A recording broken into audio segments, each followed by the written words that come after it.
Well, let's speak now to Sreeram Chaulia in New Delhi via Skype. He's a professor and dean at the Jindal School of International Affairs. Professor, a warm welcome to the programme. Do you think the Prime Minister's call to respect Parliament will make any difference to those against the bill? I think so. You see, because he adopted a statesmanlike posture and he assured Indian Muslims especially and mentioned a number of his policies which have actually benefited them.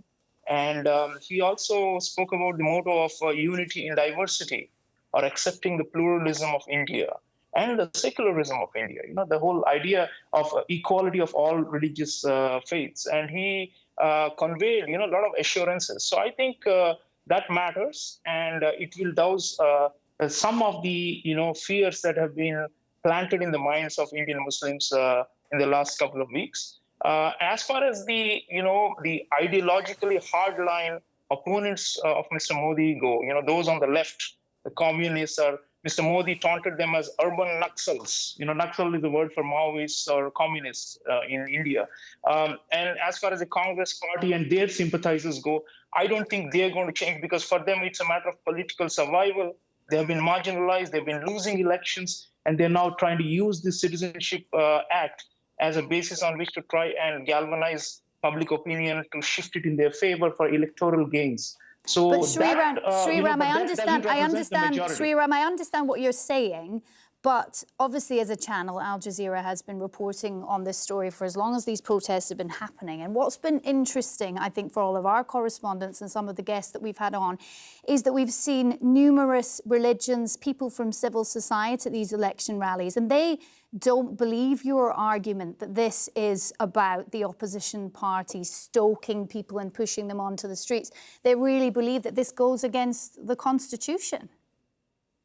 Well, you know, opposition around the world often dramatizes and exaggerates whatever governments but do. how is it? I don't understand how it's dramatizing the situation. You've got thousands of people coming onto the streets. If the government believed that the people's view was worthwhile, why would they be sending the police out into the streets? I mean, we have numerous reports from people saying that they've used police brutality. I mean, if this was just about the opposition stoking up this feeling, why send the police onto the streets? Why cut off the internet if this was just about reasoned arguments on both sides? Let me answer that. Yeah. First of all, I don't think we should overestimate the numbers of people out there.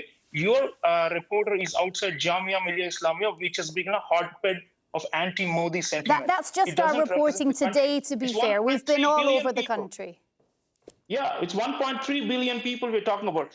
When you have a few hundred people here or there who are mostly mobilized by political parties behind the scenes, you cannot call that a representative of Indian society. If you conduct a referendum today, I can guarantee you this Citizenship Act will be supported by more than 90% of India's people. So let's not get carried away by street drama. That's why I call it drama.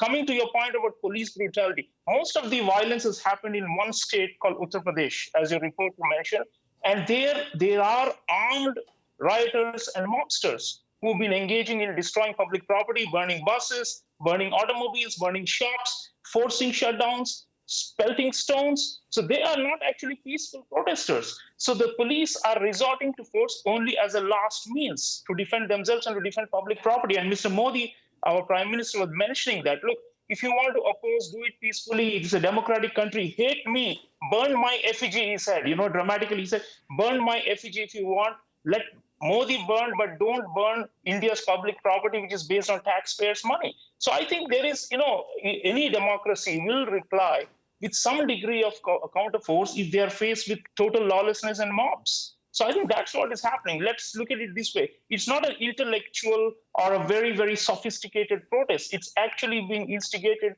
by criminal elements. But I don't think that, as you've just pointed out to me, Sreeram, I don't think you can make a general statement about that. I mean, we've talked to intellectuals, members of civil society, from people all over the world who have an opinion on this. But what I want to know from you is many people saying from all over the world that this is denting India's reputation to use religion as the basis for any sort of citizenship test. Isn't that the core problem here? And Narendra Modi saying today, you know, read the act in detail. But who can read it in detail yet until the rules are set? No, look, the act is been published, it's available, and people can read it. Yes, but the rules still have to be set. So the act may be published, but the rules are still to be set. So if the rules are still to be set, he can stand up there and say, of course, read the words. But then it's the rules that matter, isn't it? Of course, in implementation, and I don't doubt the, completely unbiased implementation of a central government order like this. In fact, there are opposition parties in some states that are saying that they will oppose it, which will be unconstitutional. Because India is a federal system where if the central government, the parliament passes a law, all the states are obligated to implement it. That's what I'm saying. It's become a political football.